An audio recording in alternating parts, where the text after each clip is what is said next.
Good evening. It's John again. I'm going for that rarity score in Immaculate Grid. Had a pretty good game yesterday. Got down to 12, which I think was basically as much a product of the categories as much as my any knowledge I might have. But I did benefit just from it being the Brewers and the only category here being 30 stolen bases. So yeah, 12, pretty good. Let's see if I can beat that. I like this disclaimer that Baseball Reference has added to the top, to let people know, hey, they have to play a game before you can start counting them, because I think a lot of people are very, very interested in taking advantage of that trade deadline. I know John Boy has been posting, hey, new Immaculate Grid people just dropped, or new grid add-ons just dropped. So if you haven't checked out their Twitter accounts, it's pretty good. They've got a lot of fun stuff like that. They've been all over the trade deadline. So here we go. Hitting a refresh. Let's do this. All right. So we got 100 RBI season batting. I think I can handle that. We've got the Pirates and the Texas Rangers and the Baltimore Orioles along the left-hand side there. And then up top, we've got the Kansas City Royals and the Miami Marlins, who I just went to their ballpark on Friday. But on Fridays, they're the Florida Marlins. Fun fact, they like do the teal uniforms now, and they announce them as the Florida Marlins. Like the logos throughout the stadium are the 90s Florida Marlins logos, just on Fridays, though. And I think just for this year, because it's the 20th anniversary. But yeah, with all that being said, think we can get into it now. Um, I can think of a few people here who are all involved in one trade, and Matt Stairs, but Matt Stairs always works. I'm not going to select Matt Stairs. I'm also not going to select Superman Reggie Sanders because I think he gets 2%. If he works, he gets 2%. Here's the trade I'm thinking of. I think it was before the 97 season. And I actually write about this briefly in my book, Baseball's Most Fun Frivolities. Link will be in the description below. Shameless plug out of the way. I write about in my book very briefly talking about interloper seasons. Jay Bell played one season in Kansas City. He was traded from Pittsburgh to Kansas City, and then after that went to the Diamondbacks. He was on that inaugural Diamondbacks team. Um, the trade for him involved um, Joe Randa was on the trade. I think he was traded from Kansas City, and then Jeff King came over from Pittsburgh as well. So of those three people, I think Joe Randa, who was a pretty good player, um he had a I think close to, if not over a 300 career batting average. Also a native of Wisconsin, I believe. So special place in my heart, but I think he's a good person to go with. Select him. It's 2%. Interesting. What if Reggie Sanders? I could have skipped all that and just gone with Reggie Sanders. I think it might also have been 2%. Um, oh well, we'll keep going here. Actually, these are yeah, a little bit interesting actually, because I'm just trying to think of like some really like core players for who work here for the Royals and the Marlins, since they're the ones working vertically. Um, Reggie Sanders was one of them. Um, but Kenny Lofton isn't going to work. Mike Cameron would work over here, but he doesn't work for any of these teams. Um, who are some other good ones I like to go with? There's no. I was talking about Frank Thomas the other day, but he's not going to work. The Orioles, formerly being the St. Louis Browns, isn't going to help me with the Royals or Marlins. So this might be a higher scoring game, but I've rambled on enough. Um, let's see here for the Pirates, 100 RBIs. I think you could safely go with Paul Wainer, who I could have gone with the other day, by the way. He also would have worked for MVP and 3,000 hits. I think it was 2 days ago. So maybe I make it up to him by putting him here. Dave Parker will work. Clemente will work. Stargell will work. Bobby Bonilla will work. Barry Bonds will work. Um, I'm actually not positive if Andrew McCutchen will work. Seems to me he probably got 200 RBIs at least once, but he usually hits second, so he might not. He might not actually work. Brian Giles would work. That's another one. Let's go Paul Wainer. Honus Wagner would also work. All right, less than 1% from the Hall of Famer. It's pretty good. Some Rangers who've gotten to 100 RBI include Jeff Burrows in 1974, Juan Gonzalez a whole bunch of times, Pudge Rodriguez at least a few times, Alex Rodriguez 3 times. Um, Josh Hamilton would work. Not sure if Gallo would work actually. I don't think Joey Gallo works. Um, but I'm gonna go just a little bit more decent, and I'm gonna go with the Capital Punisher, Frank Howard, because he was on the second iteration of the Washington Senators, who became the Texas Rangers. There was never a gap, or there was a gap after this iteration left before the Nationals came, but there was never a gap between the Washington Senators teams. One moved to Minnesota before the 1961 season, and immediately there was a Washington Senators team playing at the same ballpark for everyone to go watch, but it was a different club altogether. It was an expansion franchise that ended up being the Texas Rangers.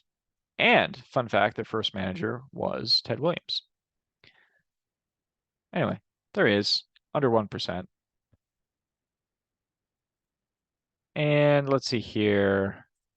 Actually, I can use the Browns. I'm going to use Ken Williams, but not that Ken Williams. This Ken Williams. 0.2. Man, he was scrawny. He was the first player ever to go 30-30. That's a fun fact for you. In the early 1920s. And then like nobody did it for another 40 years or something like that. Happen to know Rock Reigns will work here. Not junior, but he left, I think he left the Expos in his second run with the team to go play with the his son in Baltimore. So I love that story.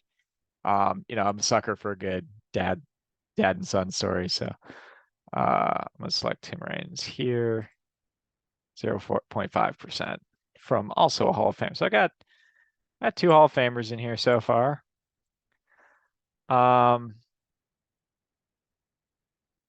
Rangers and Marlins. That's a tough one.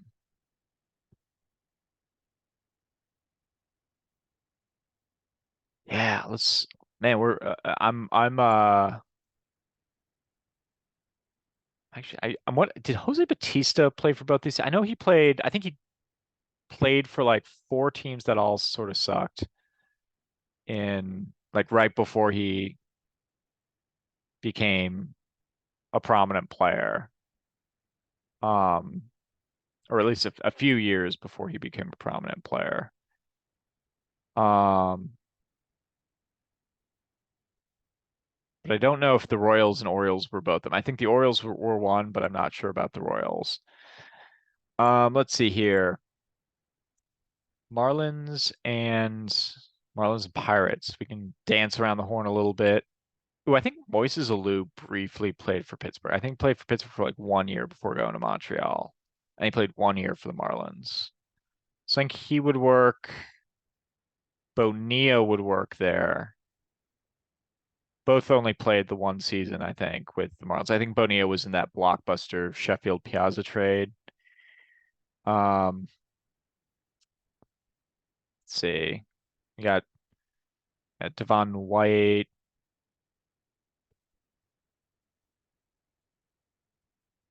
Bonilla in the infield, Edgar Renteria. I'm just going around the horn right now. I think Craig Counsell at second base. Also, like Castillo's in there and Perez is in there. Jeff Conine. He was with the Marlins and Royals. I don't know if he was ever with the Rangers though. Got a pretty well here, let's not get ahead of myself. Let's go pretty sure I'm Moises Alou. But it was just like one season. Yeah, 2%. All right. And then over here, Dean Palmer played for both teams. Might be too popular. 2%. All right.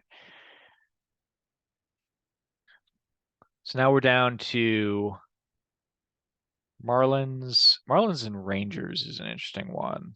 Who are some Rangers that have just moved around a lot? Tom Goodwin moved around a lot. I don't think he was ever a Marlin. Um, let's see. John Wetland moved around a little bit, not a ton. Uh, already went to Palmer there. I don't think Tatis Senior. He played for the Rangers, but I don't think ever the Marlins. Ooh, how about an expand? I got one. It'll probably be pretty popular just based on all the swings and misses I've just displayed, but he's an interesting player. Charlie Ho or Huff Ho. In any event, he was on the expansion Marlins and was a Ranger for a while. So he takes 5%. And then the question is how confident am I feeling on Jose Bautista playing for playing for both those teams? I think Tejada might have played for the Royals for like ever so briefly.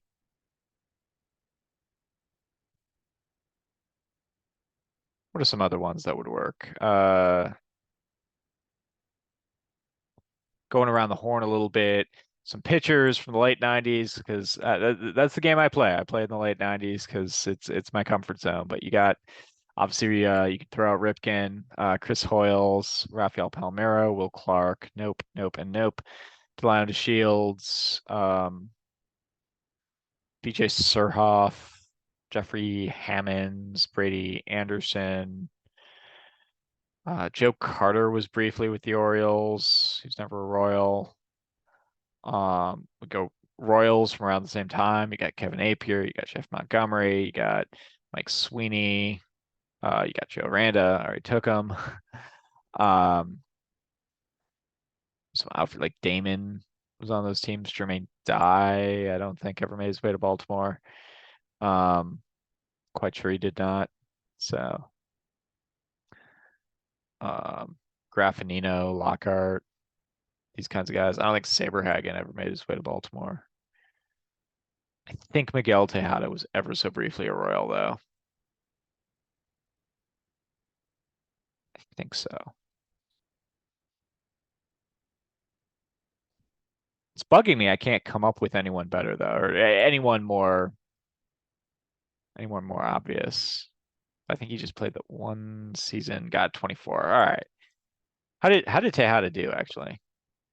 Oh man, he was half of it. Okay, I was about to say 24 seemed high. Tejada, I thought I was being cute, but Tejada was one of the more popular ones, which I guess in a way that just sort of validates me just sort of sitting there not able to come up with someone. And I wasn't going to come up with Ryan O'Hearn. Not in a million years was I going to come up with him. Conine, Mr. Marlin, that's pretty cool. Pudge Rodriguez played the one season with Florida, won the World Series with them. Chapman Santana, current Brewer first baseman. Most people went with Clemente. That's not a surprise. Yeah, other than Ryan O'Hearn, who only gets 17%. So it looks like I probably went with the second most popular. So let's look at some Orioles who also played for the Royals, or Royals who also played for the Orioles, if you prefer. I was right about Jose Bautista, so I'll try that one. I'll see how that does. I think I knew Bruce Chen. I knew he played for the Royals. I probably could have guessed Orioles. Conine, it turns out was okay. Um, yeah, because I knew he played for the Royals. I knew he played for the Marlins, and yeah, he played for the Orioles. He was the most popular Oriole slash Royal, so should have been able to put those together. Greg Olson, he works for the Diamondbacks. I mean, I don't think he's employed by the Diamondbacks, but he would be. uh, able to be used there. All right. Man, there's not a lot of names that really stand out here. I don't feel too bad about this one. Sometimes you'll see a name and you're just like right here, I'm just like I was right about Jose Batista, I just wasn't sure. And I was right about Jeff Conine. Um there's a lot of people here that I was never in a million years gonna get. Ryan Friel apparently played for both teams in the same year for an aggregate total of 27 games. All right. Good one, baseball reference. Orioles and Royals just don't intersect. Both teams have played Missouri because Orioles used to be the Browns. But once again, lots of fun. I have fun doing these, and I appreciate you guys tuning in. So have a great night. We'll be back at it tomorrow.